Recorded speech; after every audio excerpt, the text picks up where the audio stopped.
e, naturalmente, a própria Constituição brasileira assegura aos povos indígenas uma série de direitos, mas não de nenhuma forma nada que possa prejudicar a integridade territorial. Não haveria, eu não acredito que houvesse condições para qualquer tipo de iniciativa dessa natureza, de proclamação de independência, de autonomia. Não acredito, sinceramente. Não vejo essa possibilidade. Ministro, o senhor imaginaria, por exemplo, que há 25, 30 anos, que é um período curto, Sim, claro. Que a União Soviética se desintegraria, a Ucrânia iria entrar na OTAN e a Geórgia, que era a terra do Stalin, entraria em guerra com a Rússia? Eu acho que muito poucas pessoas previram isso, né? Se é que alguém previu, né? Então, o senhor uma das poucas pessoas acha que, por exemplo, essa possibilidade de ter uma Ossétia do Sul ali na fronteira, aí, acho.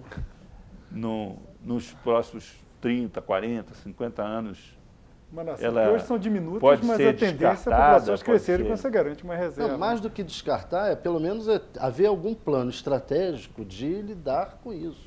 Né? Naturalmente. Porque são áreas críticas, não só lá perto da Venezuela, da Colômbia, como também no Equador, no Peru, todas essas áreas fronteiriças. Tem índios transitando de um lado para outro e tem brasileiros sendo expulsos de lá e outros vindo para cá. Tem riquezas naturais, tem interesses estratégicos, tem grupos atuando, né? E óbvio. Ou fica isso na mão do Exército, fica isso na mão do Ministério da Defesa, fica isso com a Secretaria de Assuntos Estratégicos. Pensar isso. Certamente o Ministério da Defesa tem, digamos, planos para diversas situações, naturalmente, né? Digamos, para ação em relação às fronteiras, em relação a diferentes regiões, certamente tem. Certamente tem, não, tenho certeza que tem, né? E isso, acho que pelo menos no momento, quer dizer, não há nenhum indício, né? No momento, daqui a 10 anos, 20 anos, é difícil imaginar. Agora, mas não há nenhum indício. Qual é a ameaça amazônica? Porque o total das populações indígenas no Brasil não ultrapassa, ao todo no Brasil, não ultrapassa 400 mil cidadãos brasileiros. Ministro, qual é, então, a ameaça em relação à Amazônia? É a destruição da floresta? É a infiltração dos guerrilheiros da Farc lá da Colômbia? É a presença de traficantes? O que, do ponto de vista do governo brasileiro, mais preocupa? O contrabando de recursos que são fundamentais para a biotecnologia? O que preocupa o governo brasileiro estrategicamente com relação à defesa da Amazônia? Olha, todos esses temas são temas importantes que você acabou de mencionar, né? No momento, naturalmente, não há nenhuma ameaça à soberania brasileira na Amazônia. Não há nenhuma ameaça visível de nenhum país à soberania brasileira sobre o território da Amazônia, né? Agora, o que é, digamos, importante e preocupante é o desafio de, digamos, desenvolver aquela região de forma a preservar ambientalmente a região. Nós temos ali 59% do território brasileiro, 25 milhões de cidadãos brasileiros que vivem na Amazônia, né? Que é uma população considerável. É uma população considerável. Se nós tomarmos, por exemplo, comparando com as populações dos países vizinhos, somente a população da Colômbia e da Argentina seriam maiores do que a população de brasileiros na Amazônia, né? De modo que é um desafio complexo por causa das características da região e da própria ocupação da região, né? Você tem grandes centros demográficos em Belém, em Manaus, depois tem outros pequenos centros, mas depois tem a população muito dispersa, né? Em diferentes estágios de atividade econômica, né? Temos, inclusive, grandes projetos econômicos, né? De exploração de minérios, ao mesmo tempo temos atividades extrativas de forma muito primitiva. Todos os estágios do desenvolvimento. Todos os estágios de atividade econômica. O seu antecessor colocou como prioridade, e o que foi feito, a regularização fundiária. Esse que era é um ponto de partida para fazer qualquer coisa. Realmente, eu acho que é algo que se pode acreditar ao ministro Mangabeira Unger como um sucesso, né? Pois é, agora, porque a regularização fundiária é essencial. Sem a regularização fundiária, você tem alguns problemas. Regularização fundiária. Porque em qualquer sistema econômico precisa saber quem é o proprietário. Qualquer sistema, hein? Não só no sistema capitalista, como qualquer sistema, é necessário saber quem é o proprietário. Para que o Estado possa ter políticas. Ali o estoque de terras públicas é saber predominante. Quais são as terras públicas, quais são as terras que estão ocupadas, promover a reintegração de posse pelo Estado onde houver ocupação ilegal. Pois é, agora já tem essa regularização. Está sendo feita. Está sendo feita. Se bem que terra pública é complicada até aqui em Brasília, né? Em qualquer lugar. Estoque de terra pública. Lá é complicadíssimo. Lá você tem terras que tem 3, 4 andares de proprietários, enfim, tudo isso é uma questão. Mas é um ponto de partida muito importante. Agora, eu acho que o segundo ponto de partida é o conhecimento do subsolo. Conhecimento em escala adequada. Não, mas em grande escala se tem um mapeamento, mas não se tem.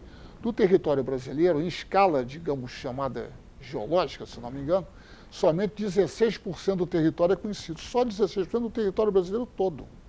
Portanto, na Amazônia, essa situação ainda deve ser mais grave. Então, não se sabe exatamente a dimensão das riquezas do subsolo. Ministro, nós vamos ter que fazer um breve intervalo. Vamos sim. Voltamos daqui a pouco com 3-1 aqui na TV Brasil, entrevistando o ministro de Assuntos Estratégicos, embaixador Samuel Pinheiro Guimarães.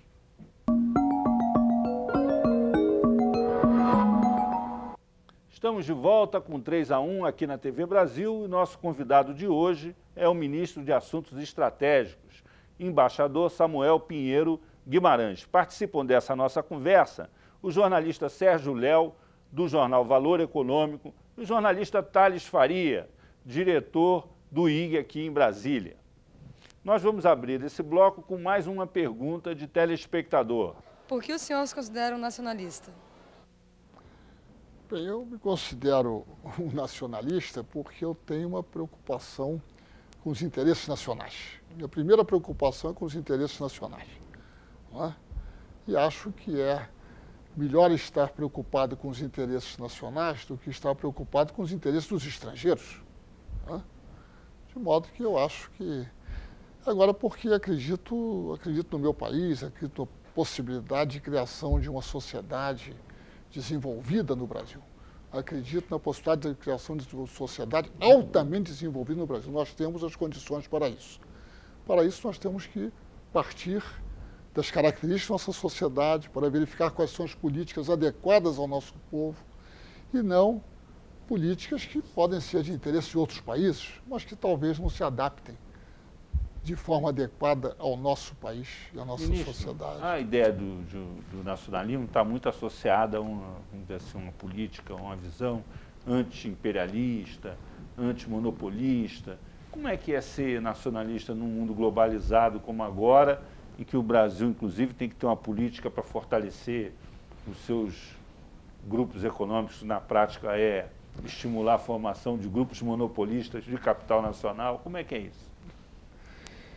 Olha, deixa eu dizer, Luiz, você tem no Brasil uma situação importante, que é a seguinte: nós temos aqui uma sociedade caracterizada por extraordinárias disparidades sociais, por um lado, extraordinárias. Tá? Segundo, uma sociedade ainda vulnerável do ponto de vista político, econômico, militar, tecnológico. E terceiro, com enorme potencial. E, seguramente, a nossa sociedade é diferente das outras sociedades. Tá? Nós não somos uma sociedade igual à França, igual à Alemanha, igual aos Estados Unidos. Então, nós temos que ter políticas adequadas ao pleno desenvolvimento. Quando o senhor fala diferente, o senhor está se referindo ao problema do atraso? Do atraso, situação não ao econômica. Aspecto étnico nacional, não, a questão do atraso. A questão econômica. Né? Nós temos uma sociedade que é menos integrada economicamente, que não tem toda a sua população em níveis de produtividade que tem outras sociedades, né? Essas disparidades são tamanhas que você necessita da ação do Estado.